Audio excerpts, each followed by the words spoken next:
It is.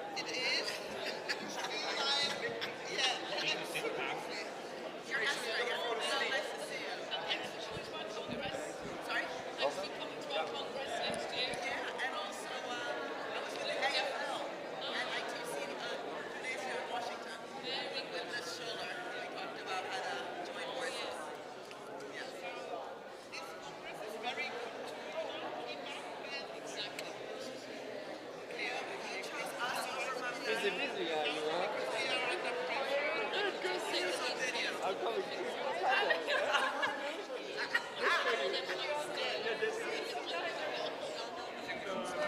Please. Good morning, everybody. Can I ask you to take your seats, please? Because we would love to start.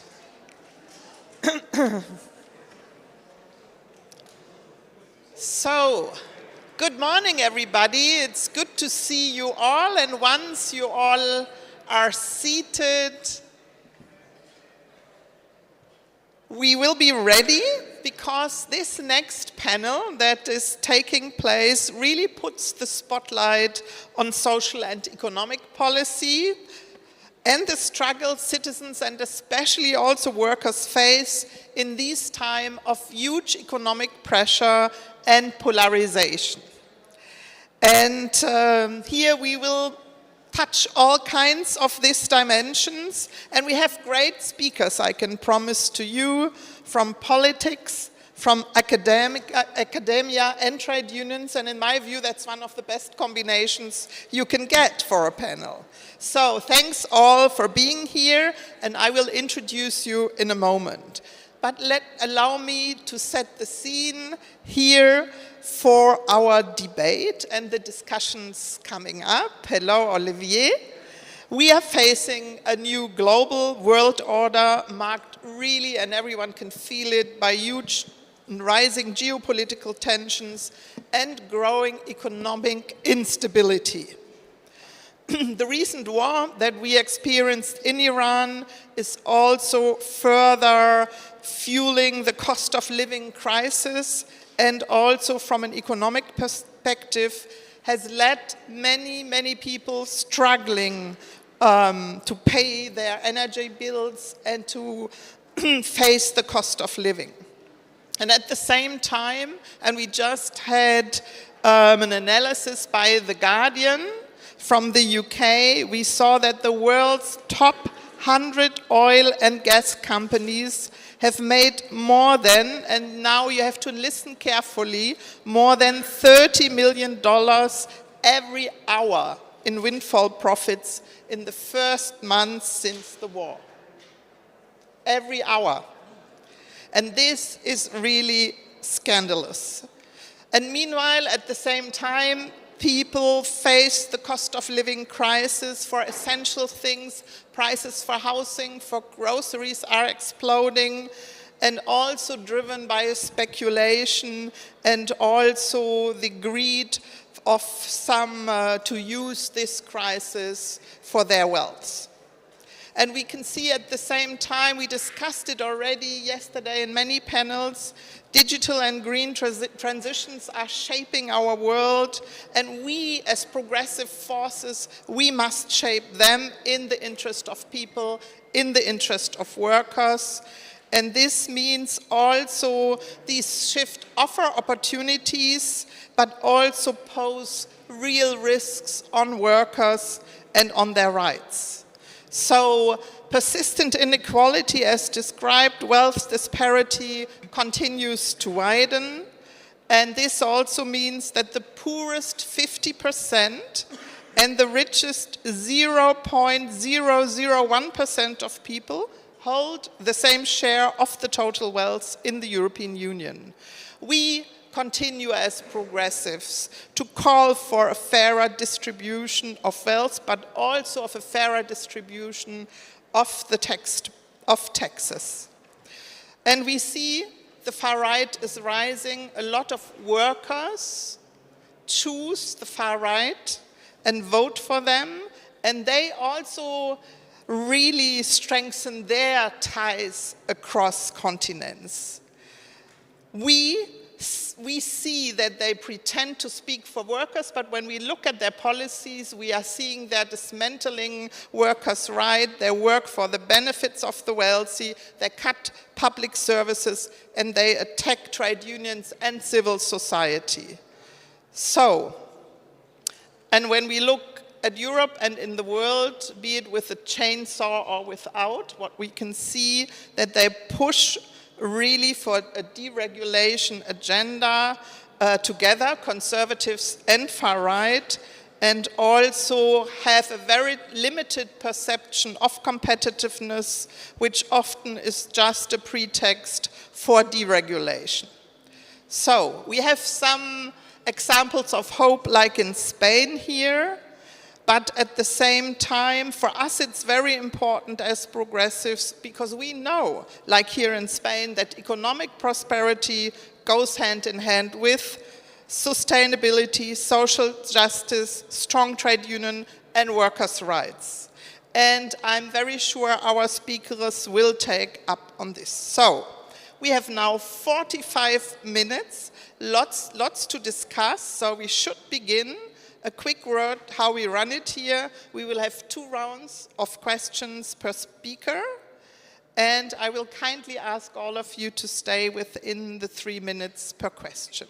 We will also try to conclude with the final round of reflection here with very short answers. And I will start with Olivier Faure. Hi. Very good to have you here as first secretary of the French Socialist Party. Thanks for joining us here. Olivier, you just had recent local elections in France, and what we could see is that one of the topics of concern of citizens is the affordability and quality of public services. So, congratulations, and also seeing that progressives won in many cities and in many important cities. How can we ensure that public services and that they are accessible for all on one hand, but at the same time also of high quality?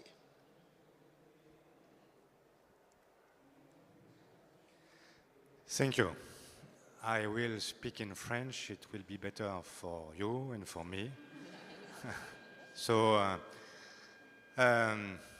Merci d'abord pour cette invitation, merci pour ce forum et merci aussi pour ces félicitations. C'est vrai qu'en France, qui est un pays dont tout le monde s'attend à ce qu'il bascule à l'extrême droite, eh bien, lors des élections municipales, il y a quelques semaines, la gauche socialiste l'a emporté largement. Nous n'avons jamais eu autant de maires depuis 2008. 6 des 10 plus grandes villes de France sont désormais dirigées par des socialistes ou par leurs alliés. Et donc, effectivement, il y a là matière à la fois à se réjouir, en même temps, rester prudent, tant on voit la poussée continue de l'extrême droite, et cette poussée n'est pas sans lien avec, effectivement, la question de la proximité. La proximité, c'est tout simplement, dans nos villes, le fait que quand les enfants n'ont pas de crèche, tout le monde comprend que le service public ne fonctionne pas. Quand il y a trop d'enfants dans les classes et qu'on apprend mal, tout le monde comprend que l'école ne fonctionne pas. Quand le médecin n'est pas disponible, quand il n'y a pas assez de médecins, chacun comprend aussi que la question des services publics ou de l'accès aux soins n'est pas assurée. Quand les transports publics fonctionnent mal et qu'ils ne permettent pas aux travailleurs de se déplacer correctement, là aussi, il y a une forme de frustration qui s'exprime. Je rappelle une étude qui a été faite il y a quelques années par un institut de sondage en France et qui expliquait très simplement que le lien avec la métropole était un des critères qui faisait que l'on votait plus ou moins à l'extrême droite. Moi, je suis député d'une circonscription qui est en fait dans la grande couronne parisienne. Je suis à 45 km de Paris. Et la plupart des travailleurs font l'aller-retour le matin et le soir pour aller travailler à Paris. Eh bien, cette étude montrait que plus on s'éloigne des transports publics, je ne parle pas de la ville elle-même de Paris, mais plus on s'éloigne des services de transport, et plus on vote Rassemblement national. Dans ma circonscription, ceux qui sont sur la ligne du train votent plutôt à gauche, et plus on s'éloigne des gares, et plus on vote à l'extrême droite, même parfois de 10 ou 15 kilomètres, mais ça suffit à ce que les gens considèrent qu'ils ont été abandonnés et qu'il n'y a pas en fait l'accès aux services que permet par exemple la grande métropole. Et donc il y a un lien évident entre les services que nous rendons, entre les services publics que nous protégeons et la montée de l'extrême droite. Et donc si nous sommes ici pour dire que nous ne croyons pas à une montée inéluctable de l'extrême droite, eh bien, il faut forcément s'attaquer à la dégradation des services publics. La dégradation des services publics, c'est d'abord des moyens financiers, évidemment, mais ça n'est pas seulement ça, c'est aussi le fait de les faire bien fonctionner, ne pas rentrer dans une routine, ne pas laisser penser que tout fonctionne naturellement bien. C'est aussi considérer que l'arrivée du numérique est à la fois une immense opportunité, mais qu'elle est aussi un risque de relégation pour toutes celles et ceux qui sont en réalité plus distants par rapport à l'outil et qui ont besoin d'être accompagnés et qui ont besoin aussi de continuer à avoir un interlocuteur humain, parce qu'une société qui vit bien, c'est aussi une société où les gens ont l'impression d'avoir face à eux des interlocuteurs et pas simplement des machines, des robots et demain l'intelligence artificielle. Merci beaucoup. Et vraiment,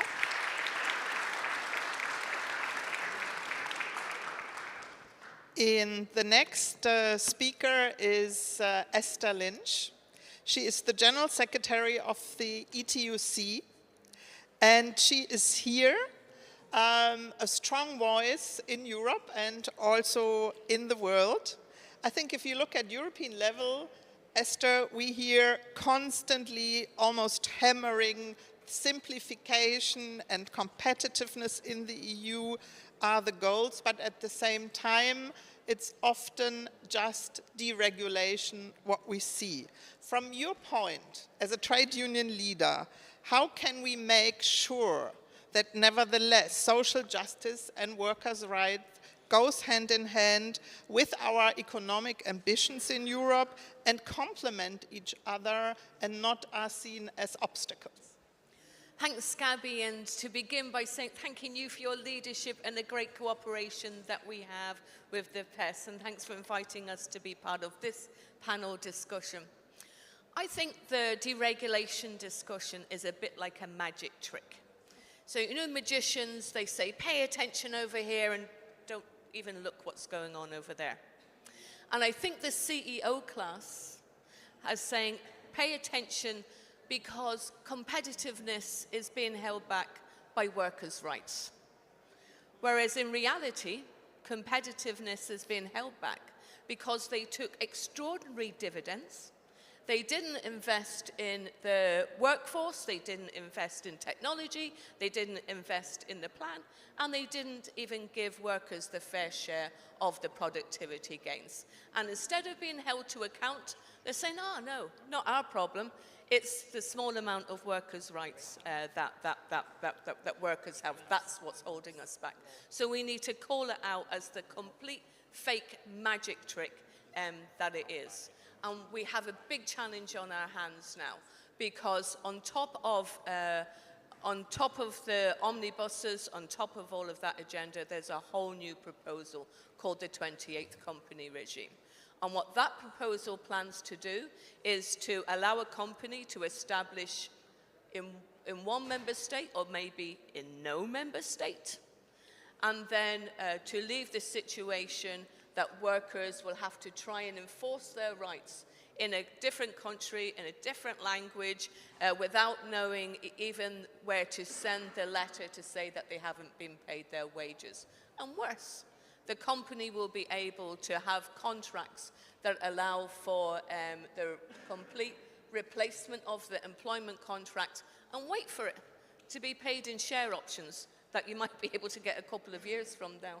And all of that to exploit, in particular, young people's hopes about the future, to exploit them and to say, you're going to make it big, you're going to be the next billionaire.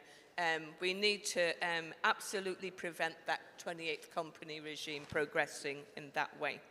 The second thing that we need to make sure about is that there is the investment being made, whether it's by price controls, whether it's by taxes. We rely on our political friends to do that. We'll try and win it at the level of the company.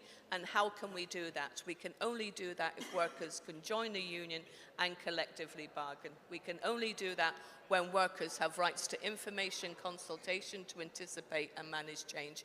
And we're going to work very closely with you to get that in the Quality Jobs Act. And we're going to make sure to get it as well so that all public money, whether it goes for a service or whether it goes for investment, whether it goes for innovation, no matter what it goes for, that it's tied to social conditionalities. Social conditionalities tied to the creation of quality jobs, because every worker should have a quality job. Thank you. Thanks, Esther, and also referring to some challenges we have ahead, but also some good proposals in the pipeline that might help us. My next guest is Jesse Klaver. He is the party leader of something quite new, the Green Link PVDA in the Netherlands.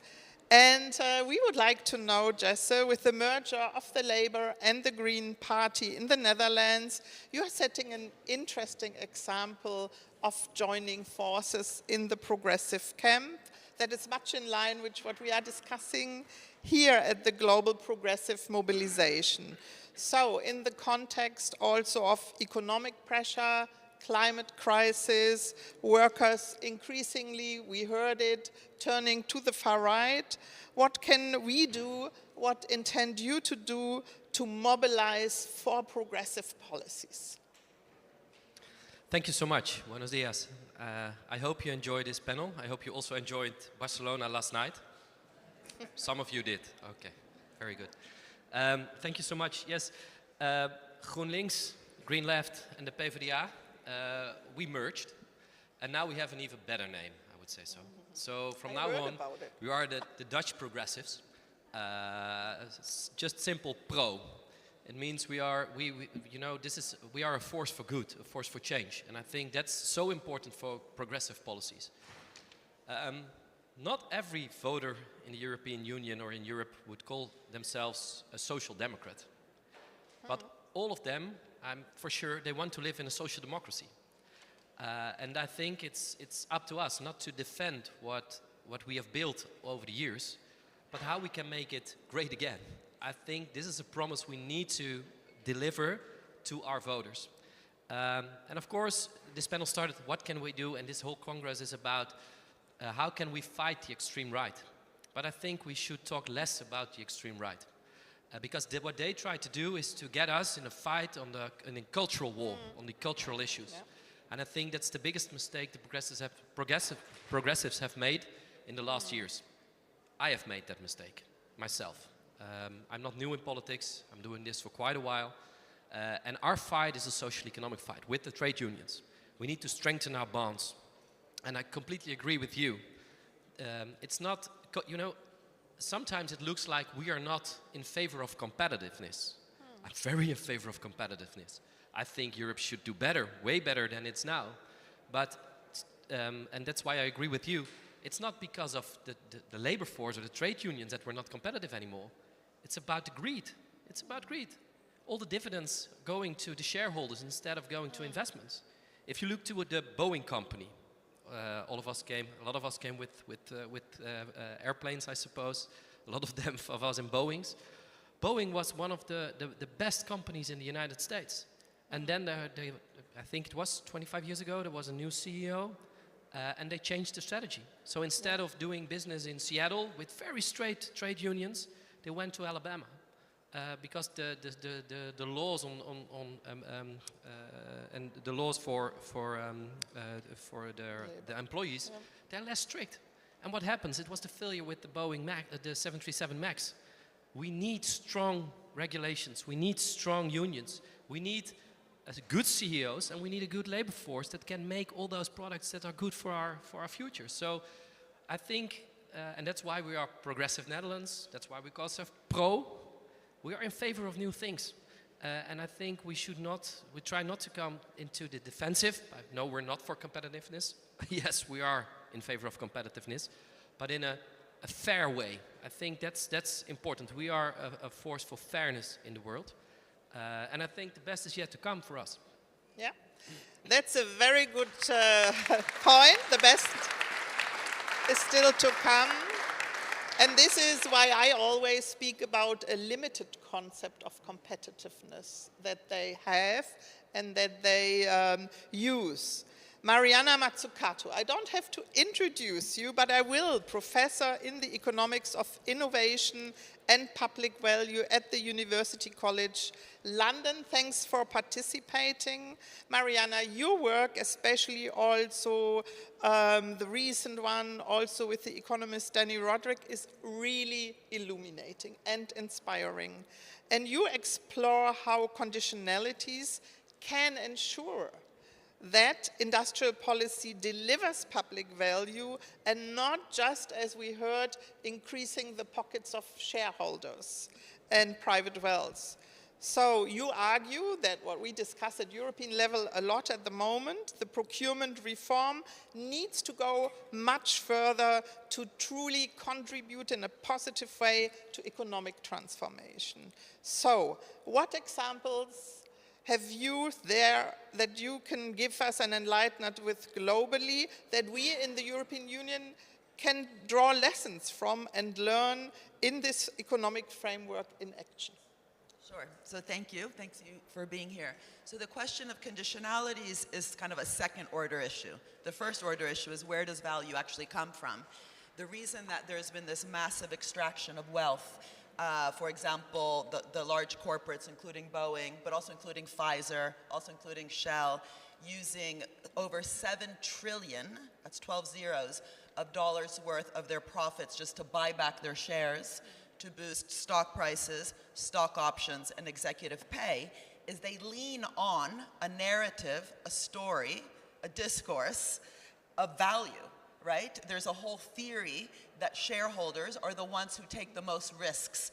The kind of technical, boring way to put it is that they are the residual claimants, as though they are the only ones without a guaranteed rate of return. If you want to read this story, it's a myth, it's a fable. You can read the 1980s shareholder value maximization treatise of someone called Michael Jensen at Harvard Business School. What we need to do as progressives is to debunk these underlying assumptions that lead to these wrong practices. The reasons why labor's share of global income is at one of the lowest levels it's ever been, the profit share is at one of the highest levels, and yet the investment share is low, so high profits, low investment, is due to this ultra-financialized form of capitalism. So conditionalities shouldn't be seen as a stick, right, telling companies what to do. It's precisely in order to get back workers' fair share. And I don't know why the word fair kind of bugs me, because it always seems a bit too passive. It's your just share, the share of what you produced, the value that was created.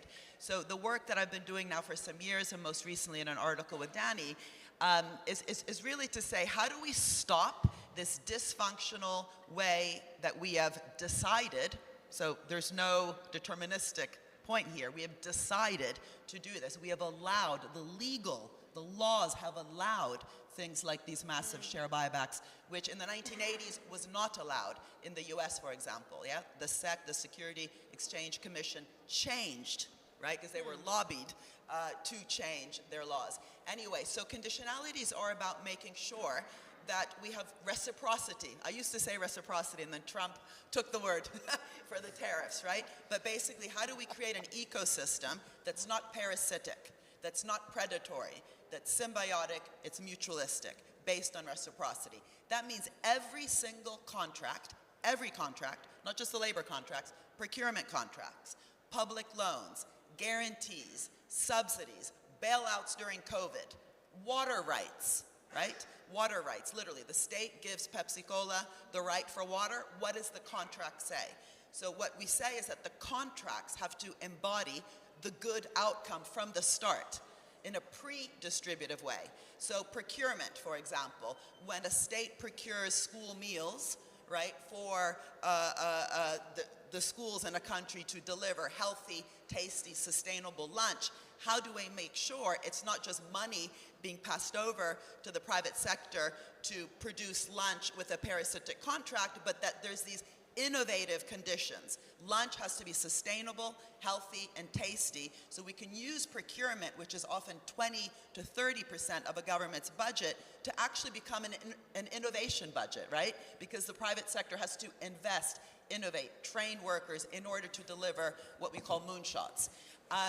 The CHIPS Act, which I helped to inform under the Biden administration, we put into the act that the companies benefiting from $400 billion in government subsidies had to not use share buybacks. They had to invest the profits back into productive capacity. They had to treat workers better, pay workers more, and use energy efficient supply chains. And if you're not interested, bye-bye, go to the end of the queue.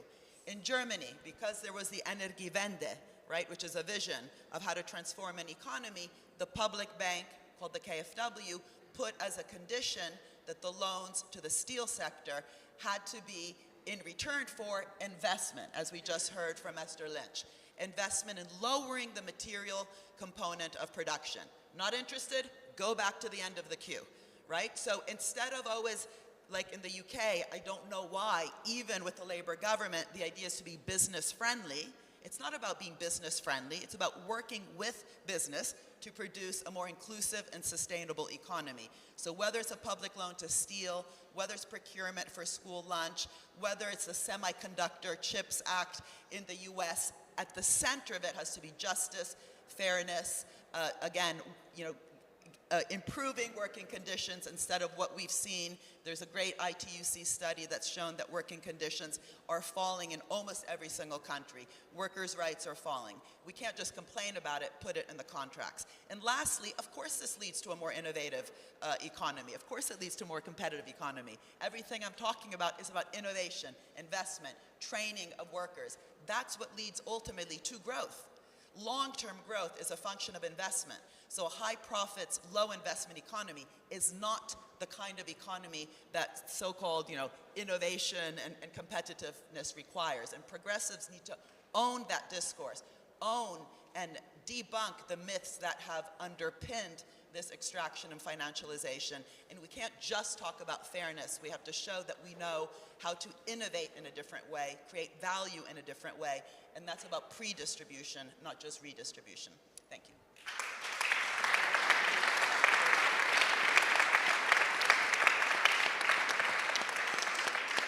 We take this energy with us and we are very hard working on this, but we also profit from these examples and see how they work. It's now a pleasure to be joined by Paul Magnette, the leader of the Belgian Socialist Party here. Paul, the recent war in Iran here, we said it has led to energy and fuel price soaring really out of control in many member states and around the world, and really fueling the cost of living crisis dramatically. So judging from your experience as a party leader and also a former minister for climate and energy, what should be done to support households through this crisis, but also at the same time making sure that the fossil fuel companies cannot continue to exploit it like they do at the moment? Well, thank you, and hi everyone. I think what needs to be done, we know it, and when we socialists are in charge, we do it. When I was a minister in charge of energy and climate 15 years ago, we were confronted with the first energy crisis at the time. And we decided, it's been a long struggle, but we finally decided that we would tax the excessive profits of the big energy companies. It brought more than 5 billion in 3 years, which for a small country like Belgium is quite an amount. And we decided to use that money to support the people who were the most vulnerable households, with a social tariff for electricity on the one hand, and to invest in green energy on the other hand. And I think this is what we need to do. We did it again after the war in Ukraine and the very rapid rise of gas and electricity prices in Belgium. We helped the people who really need it. by taxing the excessive profits of the big companies. Very often the right-wing government will say, well, there is no money. This is what the Belgian government says those days. There is no money. But an international inquiry conducted by Greenpeace last week showed that those big European companies make today more than 80 million euros excessive profits each day. Each day.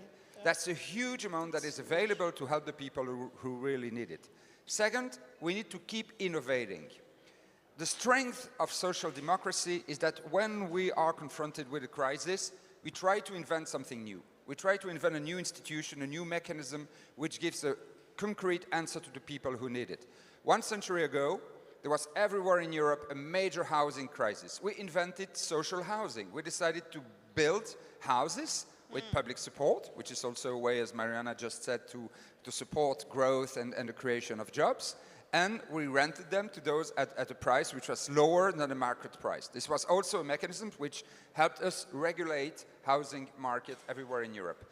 We need to do the same today with electric cars. There are lots of initiatives, and this is a proposal that we make in Belgium, to create a social leasing for electric cars. All those who cannot afford an electric car, and low-paid workers cannot afford an electric car today, might rent a car, produced in Europe, of course. This is a way of using, as Mariana just mentioned, procurement to support the reindustrialization of Europe and create jobs here.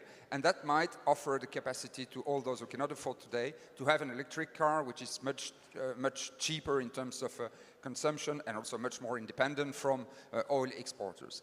We should never lose sight also of the long-term challenges. Spain here is a very good example. Spain decided 10 years ago to invest massively in renewable energy, with a purpose, with the ambition to reach 100 renewable energy within a generation. Today, Spain has more than doubled the part of renewable energy in its consumption, and the price has been reduced with 40%. And of course, those Spanish consumers who use electricity produced in Spain are fully independent for the big oil exporters. This is a very good not only ambition, but also realization of Social Democratic Party that should inspire all us. And we show we can do it. Thanks a lot, Paul.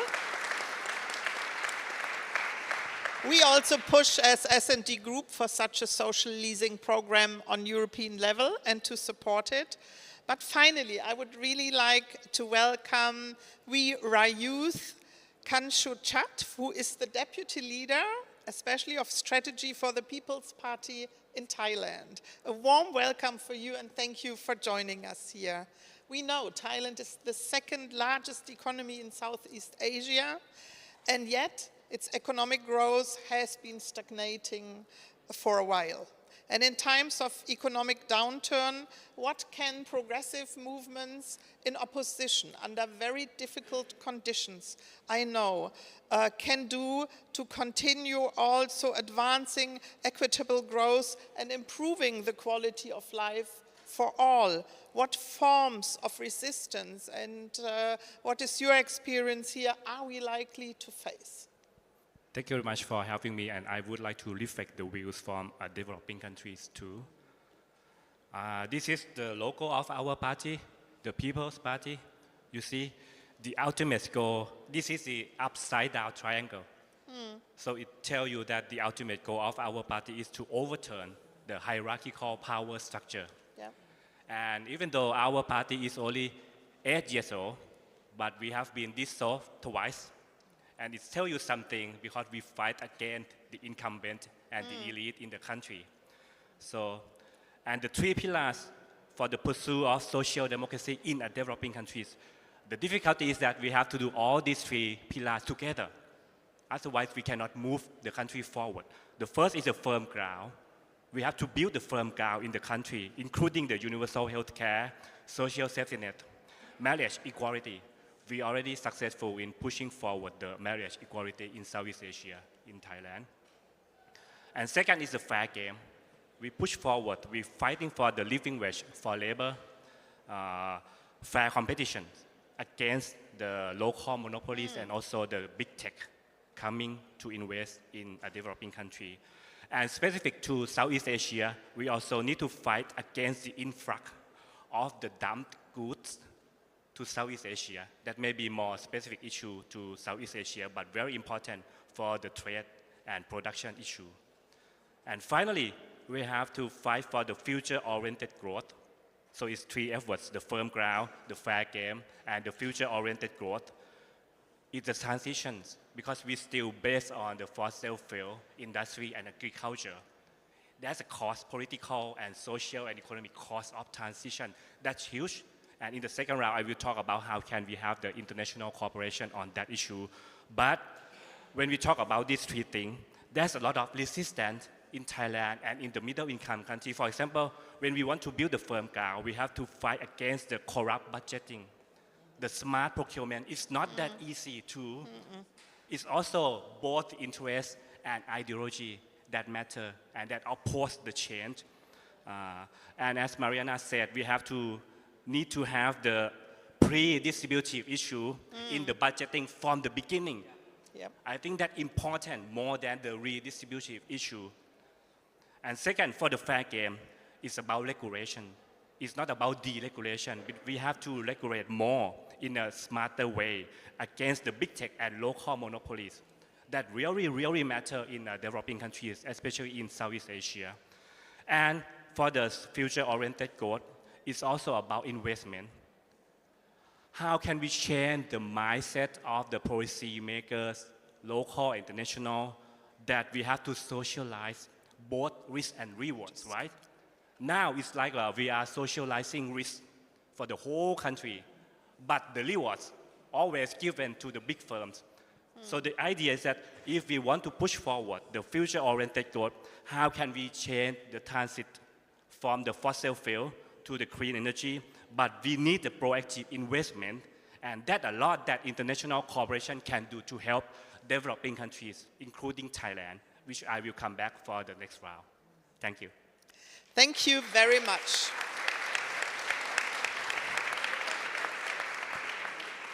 I think we have a good overview over the challenges and the different situations, and also ideas and experience for getting the change that is necessary to get out of it. And I would like to go already to a final round of really listening to all of you. What would be, in your experience, really the most important action that needs to be taken now to make sure that we can have worker empowerment and a strong economy going hand in hand in this situation? And to develop this for us, what would be your proposal here to achieve that concrete and also at the same time linked to a vision that we have as a progressive family? And with this, I would like to start again with Olivier here.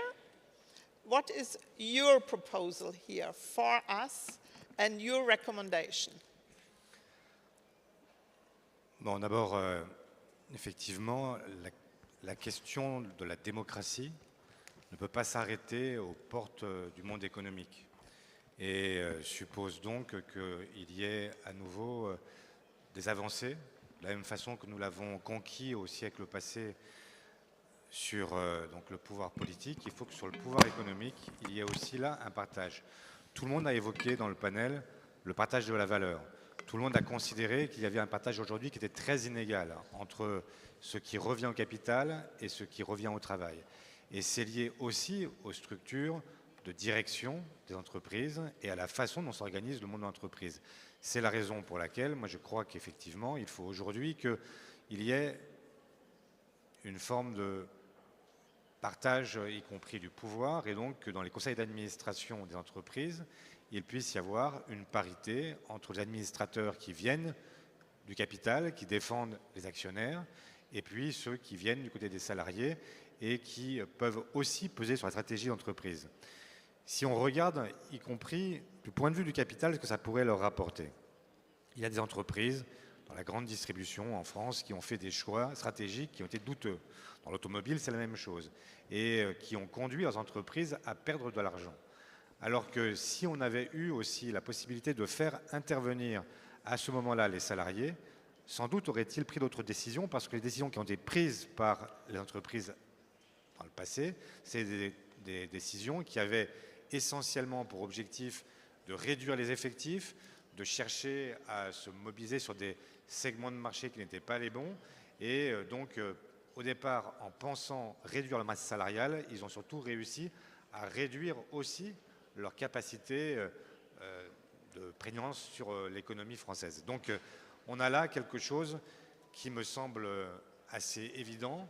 Nous, sociodémocrates, socialistes, travaillistes, nous avons évidemment un devoir, celui de faire en sorte que la démocratie entre aussi dans le monde de l'entreprise. Nous l'avons fait il y a des années en France en cherchant d'abord à redonner une légitimité aux sections syndicales, en faisant en sorte qu'il y ait davantage de dialogue social, mais il faut que ce dialogue soit permanent et que, y compris, on considère que la stratégie des entreprises appartient aussi aux salariés, ce qui évitera nombre de situations de délocalisation, toute une série de situations où, en réalité, eh bien, seule la rentabilité immédiate est à l'ordre du jour, là où il faudrait au contraire avoir une vision de long terme, une vision qui soit une vision à la fois d'entreprise, mais aussi une vision de protection des salariés.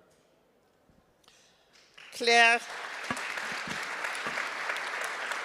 et importante proposition. Esther, what would be your key thing to start the action?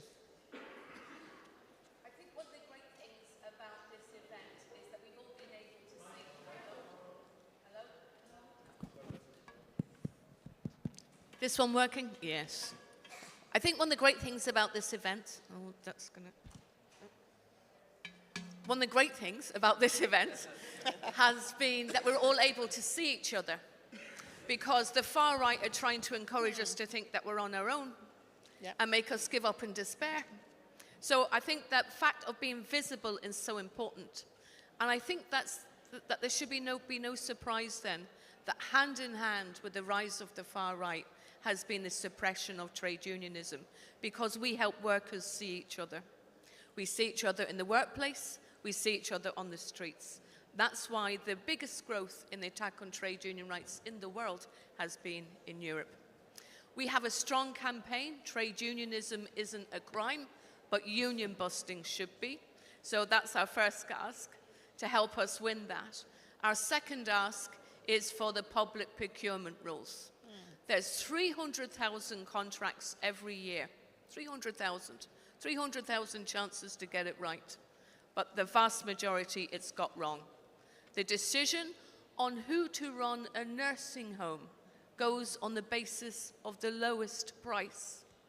I can't imagine a worse criteria than the lowest price.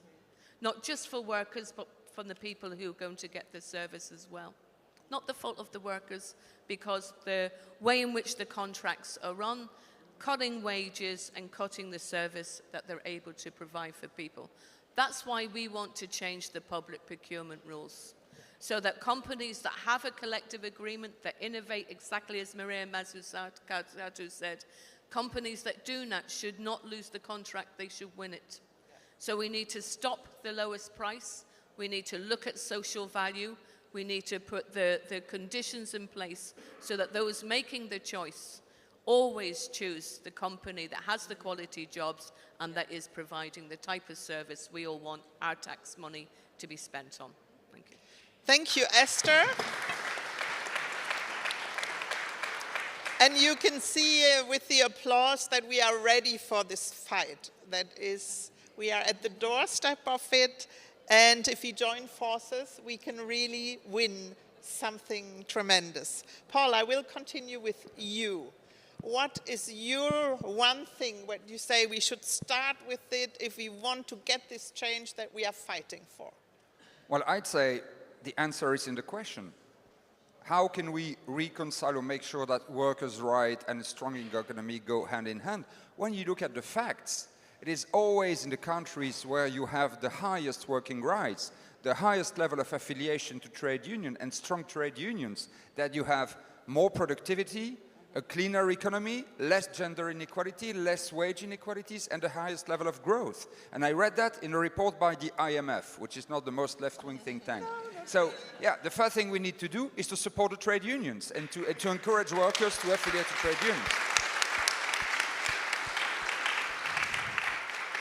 And the second thing, and this is very important too, I think, is that we socialists must make full employment a major target again.